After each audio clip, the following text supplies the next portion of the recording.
আলহামদুলিল্লাহ, ইয়েস, আমরা এইটাই চেয়েছিলাম।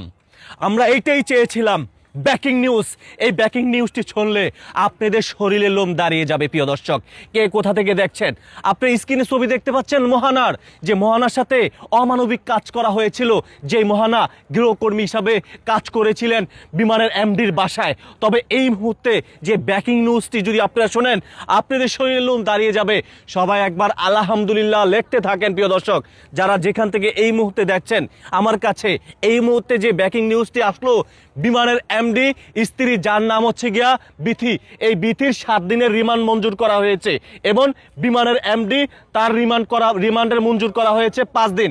এবং বিষয়টা বুঝতে পারছেন, গৃহকর্মী রয়েছে, সেই গৃহকর্মীর রিমান্ড মঞ্জুর করা হয়েছে 5 দিন, বিমানের এমডির রিমান্ড মঞ্জুর করা হয়েছে 5 দিন, এবং বিমানের এমডির স্ত্রী যা হচ্ছে গিয়া বিথি, এই বিথি কিন্তু হচ্ছে গিয়া গৃহকর্মী মোহানাকে অমানবিক করত, তাকে কিন্তু 7 দিন রিমান্ড দেওয়া হয়েছে। যারা যেখান থেকে আজকের এই ভিডিওটি দেখছেন, শেয়ার করে দিয়ে লক্ষ মানুষকে দেখার সুযোগ করে দিবেন।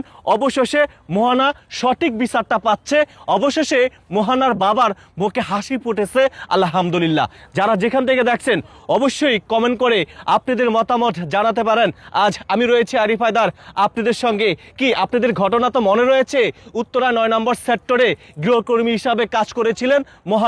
বাংলাদেশ এয়ারলাইন্স যে বিমানের এমডির বাসায় কাজ করেছিলেন বিগত 8 মাস, কিন্তু এই 8 মাসের ভিতরে 6 মাস অমানবিক নির্যাতন ছিল মোহানাকে প্রত্যেকটা জায়গা অজায়গায়, মানে এত পরিমাণে খুন্তি দিয়ে শেষ দিয়েছে, হয়তোবা ইতিমধ্যে আপনারা দেখেছেন। অবশেষে আলী আসগর ইমনবার মাধ্যমে অবশেষে সেই 3 জন আসামি কিন্তু তাদের রিমান্ড মঞ্জুর হয়েছে।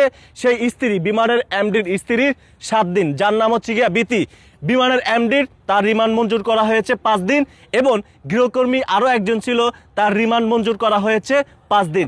সবাই জায়গা থেকে আজকের এই ভিডিওটি শেয়ার করে দিয়ে লক্ষ মানুষকে দেখার সুযোগ করে দিবেন। ভাই, আমি কিন্তু কান্না করেছিলাম মোহানার জন্য। মোহানা কি গরিব বলে বিচার পাবে না? অবশেষে হ্যাঁ, সঠিক রায় দিয়েছে আদালতকে আমি স্যালুট জানাই। ধন্যবাদ সবাইকে, শেয়ার করে দিয়ে লক্ষ মানুষকে দেখার সুযোগ করে দিবেন।